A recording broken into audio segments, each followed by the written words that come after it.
From holiday meals to everyday essentials, one organization is meeting the needs of individuals and families throughout New Jersey. I'm Jill Horner. This is Comcast Newsmakers. With me is Yvette Anderson. She's co-founder of Meet the Need. And also with me is Reggie Anderson. He's also a co-founder of Meet the Need. Thanks so much for joining me. Thank you for having us. When we talk about the work that you do as an organization, Yvette, you are working to meet both basic needs as well as having fun events and holiday parties throughout the year for families and individuals in New Jersey. But let's talk about the concept of the work that you do. You started this because you were seeing needs in your own community. Where did this idea come from to create an organization? It came from me wanting to give back to families the same way that someone gave back to my family when I was growing up. I grew up a family in need. My grandparents raised me, and they always instilled in me to help whoever I could. I used to volunteer at a local church making Thanksgiving baskets, and then later that evening, my family would receive one. So this was just my small way of paying that forward. And you started small, Reggie, as an organization, but you've grown. Today you have 9 projects throughout the year. You call them Projects of Promise. They range from making cards for seniors and veterans to providing Thanksgiving meals for families. But let's focus on some of those projects. One is called RJs Toy Chest. This is very personal for you as a family. Absolutely. We lost our son, and it was something that hit us right in the gut. Instead of us actually sitting home and being depressed, Yvette and I had a conversation, and we decided to bring some light to a bunch of kids throughout New Jersey. So, RJ's Toy Chest now serves over 1,000 kids, and it is really amazing to see the kids so happy when they pick the toys up. I mean, we go into schools and we throw parties for kids as well, which is amazing. So we bring Santa Claus in there. So they get toys. They actually put a list together. They write a list to Frosty. We get them what they are asking for. But in that same process, the party is amazing because they get food, they get a DJ, they get a full experience. As you mentioned, it is an experience, and thank you for sharing how you were really working to honor RJ's legacy. But Yvette, you work to create that experience for some of your other projects as well. You provide backpacks to kids, school essentials, but it's not just about the backpack. It's more than that. You want to create experiences for children so they have opportunities that they can talk about and share with their friends. This is true. So we used to just give out the backpack, and I wanted to give them more of an experience so that when they go back to school, teachers generally ask, what did you do all summer? So I wanted them to be able to contribute to the conversation. So we came up with tools for school, and it's more of a carnival themed party for them where they get horseback riding, they have bouncy houses, and they have local dance studios come in and perform for them. They have activities.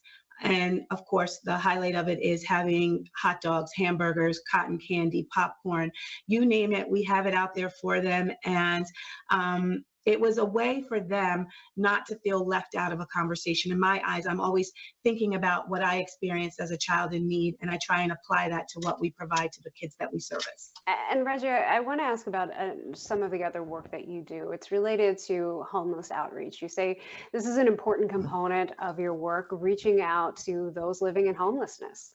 Absolutely. So, our project covers 4 locations in one day, feeding over 1,000 homeless. They get all new scarves, blankets, hats, gloves, sandwiches. They get a full experience from us.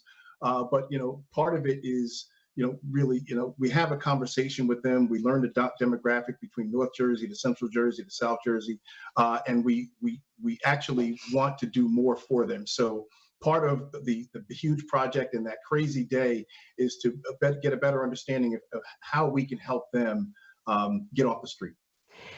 Yvette, I want to ask about something that happens really throughout the year. We've talked about projects that might be a one-day project. I know there are a lot of work leading up to that one day, but you have something that's ongoing as well, and that's your pantry. You've actually expanded this work during the pandemic. Talk to us, though, about the pantry and what happens with your pantry. Prior to COVID, our pantry was more of a mobile pantry where it was done on just Saturday. and we would go out to various communities and set it up as a farmer's market.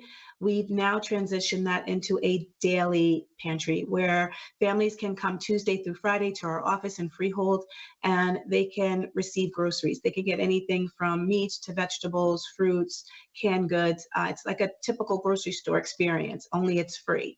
We also have prepared meals that we give out every Tuesday and Thursday, and that's another way to help struggling local restaurants. So it's a win-win for everybody. We did last year over 34,000 families were fed, and we give out about 800 prepared meals weekly. So it's a great opportunity for families during these hard times to get some help.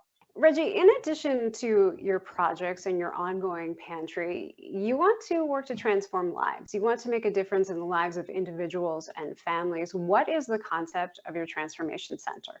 Yeah, so Jill, the next phase for our journey is really to work with people on the educational aspect, health and wellness, getting them where they want to be, and that would be job placement, a sense of normalcy, and we want to cover A to Z. We just don't want to throw a Band-Aid at people. We want to actually get them to a point where they can sustain on their own, and then Meet the Need doesn't leave them.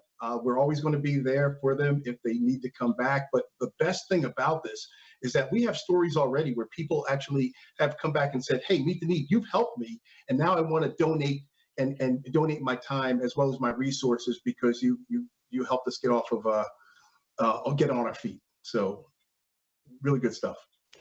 And Yvette, you and Reggie work to create this organization. You lead the organization, but at its heart, it is a volunteer-driven organization. You're always looking for people to get involved with the work that you do. We can't do this alone. It's our volunteers that make, our projects so special and help us launch them to such a successful rate year after year. I love seeing families come out. I love seeing children come out. That's like my biggest joy, is because I want kids to experience the importance of helping others and giving back to your community. We have some great high school students that come out and volunteer, and they are being educated because not only are they helping us prepare the things that we give out, but they're also seeing life, as Reggie says, through a different lens. They get to see families struggling. Most of them don't have, issues with having a toy at Christmas or where their next meal is going to come from. So they get a greater appreciation for those that are less fortunate through MTN.